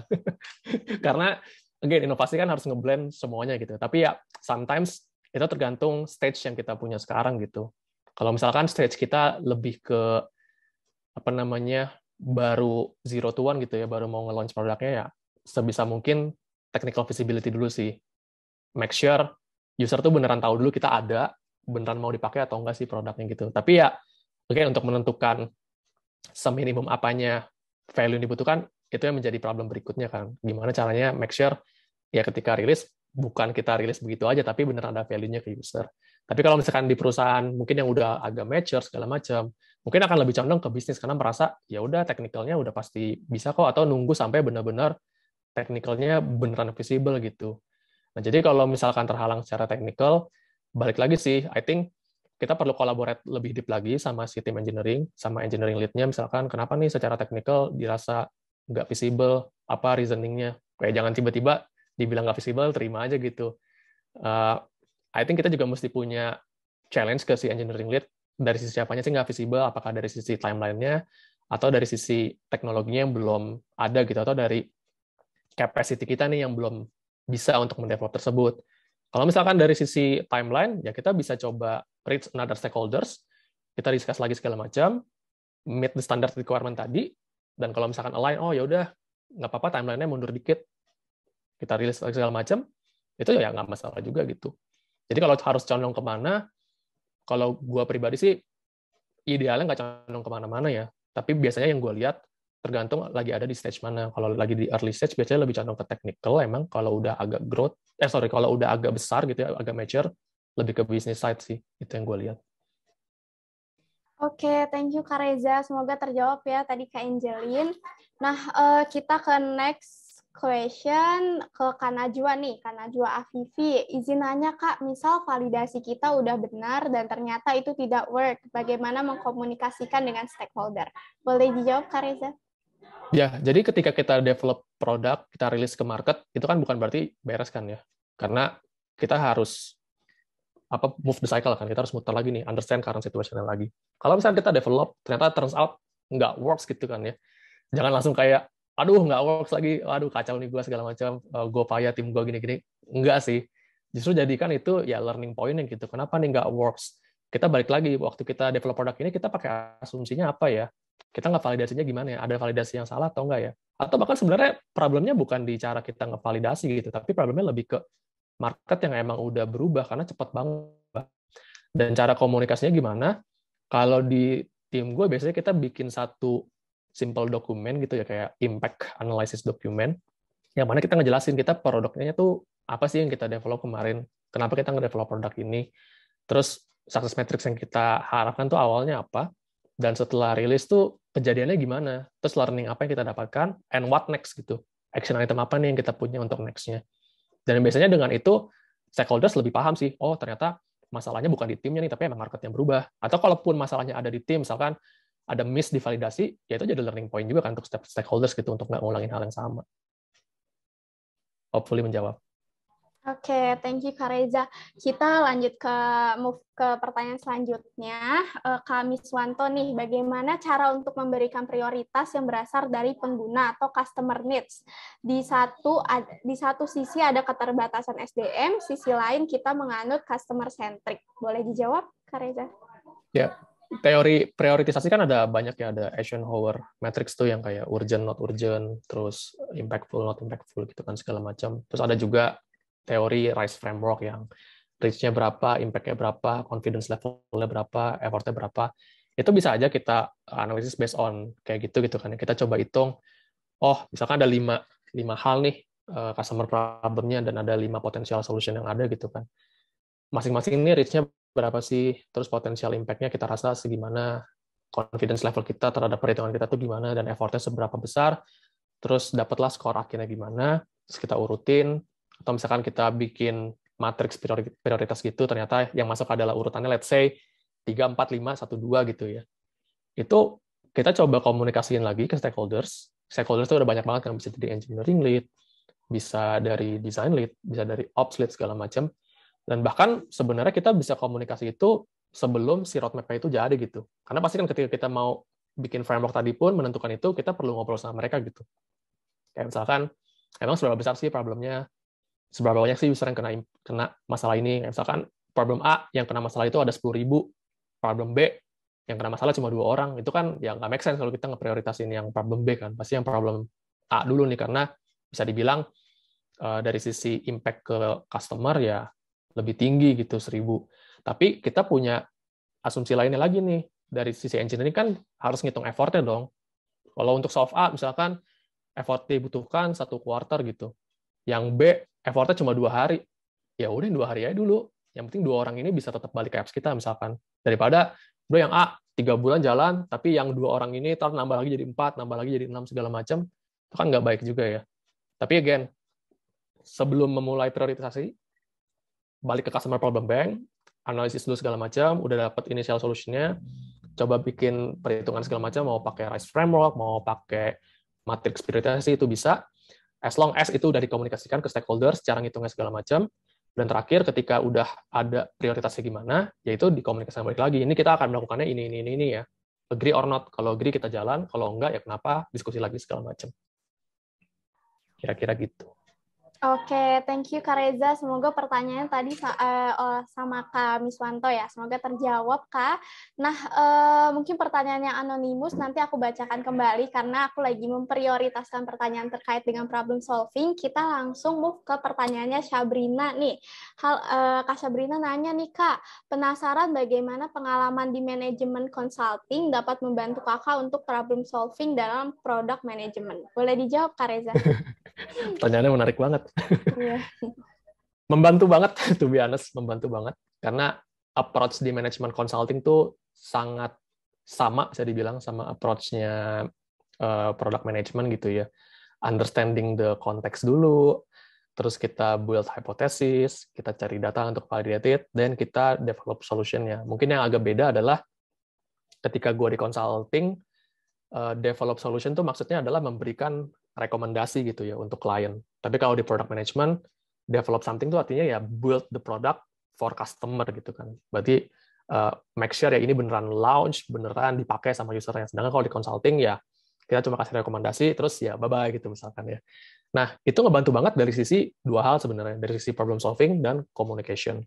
Dari sisi problem solving ya lewat approach tadi, itu sangat ngebikin kita disiplin dalam nge-solve suatu problem lewat framework tersebut kan.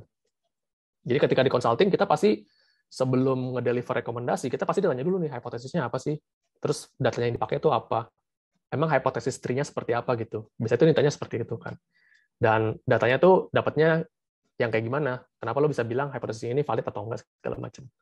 Terus itu bikin kita juga cepat on shifting konteks gitu.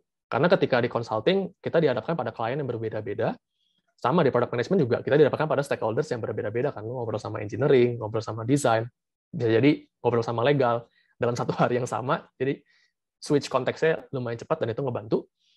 Terus dari sisi komunikasi itu juga ngebantu banget. Gimana cara kita nge-structure dokumen kita supaya orang-orang lebih paham dan orang-orang lain, dan gimana cara kita memfasilitasi orang-orang supaya understanding-nya sama. Karena ketika di consultant, lo harus make sure klien lo understand sama yang lo bawa. Jangan sampai dia ke arah mana, sedangkan rekomendasi lo ke arah mana, ntar lo yang disalahin. Sama, di product management juga gitu kan. Make sure engineering kita understand problemnya sama gitu. Kita bilang, registrasi yang bermasalah. Tapi ternyata engineering kita ngertinya login yang bermasalah. Itu kan nggak match ya. Ntar malah jadi another problem. Jadi, despite problem solving, komunikasi juga ngebantu banget. Terus juga ada yang namanya leadership and collaboration atau teamwork. Itu juga ngebantu banget. Nah, 4 ini itu yang gue rasakan di consulting lumayan ngeboost sih soft skill gue di 4 ini. Gitu. Dan sangat ngebantu di product management. I would say that. Oke, thank you Kak Reza. Menarik banget pengalamannya Kak Reza di manajemen consulting ya. Nah, selanjutnya, semoga pertanyaan Kak Sabrina terjawab ya tadi Kak Sabrina. Nah, kita next question yang ini nih, yang anonymous. Pendapat Kak Reza tentang startup seperti Netflix, Genius, dan lain-lain mengalami penurunan. Apakah karena kesalahan seorang PM yang kurang cepat melihat permasalahan? Boleh dijawab Kak Reza? Nggak nyebut merek lah ya. Tapi biasanya sih ketika ada suatu penurunan, mungkin yang pertama di blame ya PM-nya sih. Karena itu produknya dia kan mindset orang-orang. Tapi kalau kita pikir sebenarnya itu ya kolektif mistake bareng-bareng gitu. So, as a PM, you need to build a culture di mana open culture kayak tadi, itu customer problem bank. Make sure setiap orang bisa kontribusi. Jadi misalkan, gue nggak aware nih kalau misalnya user yang tipenya personanya begini, itu nggak pakai lagi apps Flip, let's say lah ya gitu. Tapi kalau misalkan ada yang aware nih dari tim sebelah, tapi scope-nya bukan di scope produk gue, dia bisa kan masuk ke problem bank gue, terus bilang, di sana, ada customer problem nih untuk user yang persona ini, dia udah nggak pakai Flip lagi segala macam. Terus initial datanya apa? Misalkan gue baru aja nge-query gini-gini, proposal solution gue adalah bikin ini. Dan ketika PM, misalkan di hari besoknya dia buka problem banknya, terus dia nemu itu, dan dia merasa, wah, ini problem yang benar-benar gede banget nih. Karena user persona ini, misalkan 60% dari user Flip adalah persona tersebut. Ya udah, kita langsung kayak set understanding the situation-nya dulu, ajak ngobrol si orang si ini, habis itu kita coba buat hipotesis bareng dia, apa aja nih perlu kita butuhin datanya segala macam, kita validate bareng dia, dan kira-kira apa yang bisa kita perbuat. Solusinya kita deliver segala macam. Jadi kalau misalkan ada penurunan segala macam, gue sebagai VM nggak bilang salah VM, tapi pasti ada porsi salah VM.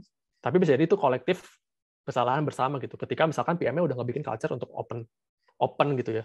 Culture yang open untuk setiap orang bisa ngasih problem atau bisa find problem sendiri gitu. Tapi tetap ada something yang miss misalnya, ya udah di-learn lagi aja segala macam sih. Jangan tunjuk-tunjukkan salah sih kalau bisa culture yang dibentuk. Nggak sehat. Oke. Semoga terjawab ya, Kak Anonymous. Nah, kita move ke next question ke Kak Fajar Marcelino ya. Hai Kak, apa aja pertimbangan untuk menggunakan data dari researcher untuk di-develop? Bagaimana jika tidak di-develop oleh PM, even data tersebut sudah cukup untuk problem solving? Boleh dijawab, Kak Reza? Gue agak nggak paham kalimat yang terakhir, bagaimana jika tidak di-develop oleh PM, even data tersebut sudah cukup untuk problem solving. Atau maksudnya, bagaimana jika nggak pakai data research, tapi datanya udah cukup untuk problem solving gitu?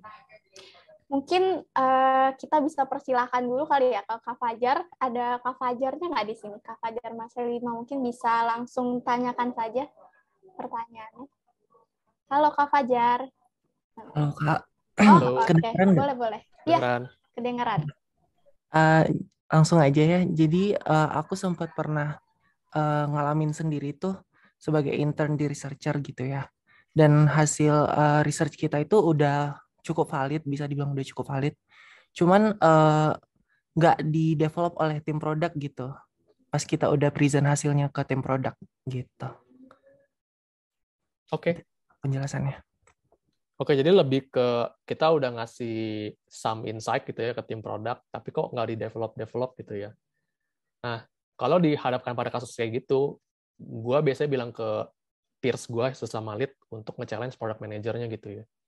Misalkan, insight-nya udah valid nih, ada problem statement yang perlu kita solve dan berdasarkan user research, ini works gitu. Atau misalkan ini beneran terjadi untuk user dan bisa bring new value untuk user kan. Tapi, let's say PM-nya nggak nge-develop nih sama engineering team-nya. Nah, itu challenge ke PM-nya sih. Kenapa nih kita belum bisa develop yang untuk si problem statement ini? Kenapa kita nggak bisa nge-solve yang ini? Nah, kalau misalkan si PM-nya bisa bring a valid reason gitu ya, let's say, karena capacity engineering kita lagi difokuskan untuk problem statement yang lain. Karena problem statement yang ini dirasa impact-nya lebih besar daripada yang baru aja, misalkan lo validasi segala macam, itu kan akan lebih enak ya untuk stakeholders kan. Clear nih proposal gue di Deprayo karena mereka lagi ngerjain problem yang lebih besar gitu kan. Tapi kalau misalkan cuma karena, ya ntar gue masukin ke backlog, I think it's not a good answer sih. Lebih enak jawabnya lebih clear. Sekarang kita lagi ngerjain apa aja, kenapa proposal yang dari tim UX atau dari researcher ini belum dilakuin gitu. Jadi biasanya ketika misalkan kita planning gitu ya, let's say quarter planning atau semester planning di tim produk, kita nggak cuma ngasih roadmap selama 1 semester ke depan, tapi kita juga ngasih beberapa problem statement yang nggak kita pick di semester tersebut gitu. Kenapa kita nggak pick misalnya? Let's say misalkan karena resource kah, karena misalkan masih nggak clear kah validasinya, atau masih kurang yakinkah dengan solusinya, atau masih on proses untuk nge-research segala macam. But at least setiap orang aware kalau ada problem statement ini tapi belum dikerjain gitu. Hopefully menjawab ya. Oke, thank you Kak Reza. Semoga terjawab pertanyaannya ya Kak Fajar. Nah, kita langsung move ke next question aja, ke Kak Nurul Aulia. Kalau di tengah-tengah sprint cycle ada permintaan dari stakeholder yang katanya urgent, itu biasanya apa yang dilakukan? Apakah mengganti prioritasnya atau ditaruh di next sprint? Boleh dijawab Kak Reza? Ya, balik ke definisi urgent tadi sih. I mean, kita harus align dulu sama si stakeholders ini, urgent-nya dia tuh sama nggak sama urgent kita. Misalkan dia ngerasa ini urgent banget nih, tapi setelah kita assess, enggak, backlog yang ada di sprint kita tuh lebih urgent, karena let's say akan mempengaruhi value yang segini. Atau misalkan kalau misalnya kita masukin task-nya dia, kita akan lebih lama nih untuk deliver si project yang ini gitu. Jadi definisi urgent-nya sendiri itu seperti apa gitu kan. Kalau misalnya kita udah sama nih, kita ngerasa ini kayak beneran urgent sih dan harus kita kerjain. Tapi kita lagi on sprint nih, udah jalan duluan dan kita udah ada deal gitu kan. Di sprint ini udah di freeze scope-nya. Kita bisa coba align bareng-bareng sama yang lain kan, sama engineering lead atau sama tim engineering. Kalau ada kondisi di mana ada kasus yang sangat urgent. Kenapa sih urgent? Dan kita harus bisa ngeyakinin engineering lead kalau ini beneran urgent. Dan kita harus align juga, pasti biasanya kalau engineering dikasih tambahan kerjaan ya pasti ada yang molor kan, ada yang harus dikorbanin. Apa yang harus dikorbanin? Yang mana yang kita agree untuk dikorbanin? Kalau misalkan agree, ya udah jalan, itu masuk aja. Tapi kalau misalkan nggak agree, ya udah, apa nih collective agreement-nya? Apakah dimasukin ke next sprint? Apakah si user ini masih bisa nunggu atau enggak? Kalau misalkan kita bilang ya udah, kita sama-sama tahu aja, kita sama-sama bakal di-solve di next sprint, then put on the next sprint. Gitu. Oke, thank you Kak Reza. Semoga pertanyaan Kak Nurul tadi terjawab ya Kak. Nah, untuk mungkin ini pertanyaan terakhir ya, mengingat sudah jam segini, pertanyaan Kak Siti Amelia nih, bagaimana menjadi agile problem solver sebagai product management? Boleh dijawab Kak Reza? Iya, gue bukan tipe orang yang agile, bukan orang yang suka nyebut-nyebut agile gitu ya, karena kalau gue tipe yang ya udahlah problem solving generic aja gitu. Dan framework yang biasa gue lakukan adalah lo understand situation-nya, build the hypothesis, validate with data, kalau udah di develop, then learn about it lagi gitu. Dan kalau gue ngobrol sama teman-teman gue yang bisa dibilang suka nyebut-nyebut, oh agile problem solving, agile, mereka bilang sih apa yang gue bawa tuh sebenarnya udah part of agile gitu kan ya. Nah jadi tips yang pertama adalah ya, again, selalu diikutin kan si framework tersebut, disiplin dalam menggunakan framework. Terus yang kedua, ya tips yang tadi gue share ke teman-teman semua gitu, kayak misalkan jangan takut gagal, jangan ngerjain sendiri, open mind, terus ya jangan nunggu sampai datanya perlu perfect gitu, karena timing tuh juga perlu kita pertimbangkan, melihat situasi dan kondisi yang kita punya kan. Kalau misalkan di company yang mungkin udah well established, maybe beberapa stakeholdersnya pengennya perfect dulu, that's okay, karena mereka resource-nya banyak gitu, cash mereka bisa dibilang tak terbatas gitu kan. Tapi kalau misalkan, let's say kita di startup yang baru dapat funding, ini funding itu semacam kayak, apa namanya, kalau lo flash sale gitu ya, sejam lagi nih habis, lo apa yang bakal lakuin? Pasti ya pengennya cepat kan, melakukan segala macam, nggak pasti nunggu yang kayak gini. Jadi ya, I think tips yang pertama ya disiplin dalam melakukan problem solving framework tadi. Yang kedua ya tips tadi gitu, kayak open mind, be curious, jangan takut gagal, jangan ngerjain semua sendiri, itu paling penting kalau nggak burn out. Terus ya yang terakhir, jangan nunggu sampai perfect dulu lah. Gitu. Oke, thank you so much Kak Reza. Semoga terjawab juga ya. Kak Siti Amelia udah ada jempolnya tuh. Oke, thank you atas pertanyaan-pertanyaannya. Thank you juga Kak Reza atas jawaban tadi, dan teman-teman semua. Aku lihat banyak banget pertanyaan terkait dengan problem solving dan menarik banget. Semoga pertanyaan-pertanyaannya terjawab dan dapat insight nih dari jawaban-jawaban tadi. Kita on cam nih, kita foto bareng-bareng untuk dokumentasi, ataupun yang mau share di IG story juga nih, mumpung ada waktu sesi dokumentasinya. Yuk, boleh kita on cam? Oke.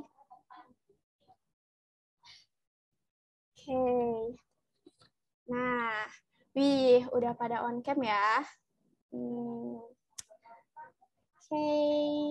Nah, oke, mungkin aku tunggu sampai 11.43 ya, buat teman-teman kita on cam nih untuk didokumentasiin. Bisa juga nanti di IG story kayak, wah Sabtu produktif nih belajar product management gitu. Oke, kita tunggu dulu. Nah, kayaknya udah ya, Kak ya. Boleh dibantu sama Kak Kresna kita foto ya. Oke, aku izin out cam Oke. ya teman-teman. Lagi nggak kondusif nih. Oke, siap. Oke, aku bantu hitung mundur ya. Ini slide pertama dulu. Oh ya, untuk kakak-kakak jangan kirim teks di chat box dulu ya. Nanti pop up soalnya muncul notifnya. Oke, aku coba hitung mundur ya. Untuk slide pertama, 3, 2, 1. Oke, mungkin slide kedua nih untuk kakak-kakak. 1, 2, 3. Oke, mungkin sekali lagi nih, Kak Hani, gaya flip gimana? Coba tunjukin. Oke, kita tangannya kayak gini bareng-bareng ya. Wait, aku kelihatan nggak sih? Nah, seperti ini kayak gaya ini ya, gaya silang gitu. Oke, yuk. Set. Aku bantu lagi sekali lagi ya. 3, 2, 1. Oke, aku kembalikan ke Kak Hani. Thank you kakak-kakak semua. Oke, thank you Kak Kresna atas sesi dokumentasinya hari ini. Thank you juga ke teman-teman semua. Aku senang banget nih kita bisa sharing-sharing informasi terkait dengan product management dan juga tak terkecuali thank you so much juga ke Kak Reza atas materi dan juga waktunya. Semoga bisa kasih manfaat juga ke teman-teman nih. Oke, kalau gitu kita akhiri sesi ini. Terima kasih semuanya. Semoga kita ketemu lagi di Flip Level Up selanjutnya ya. See you!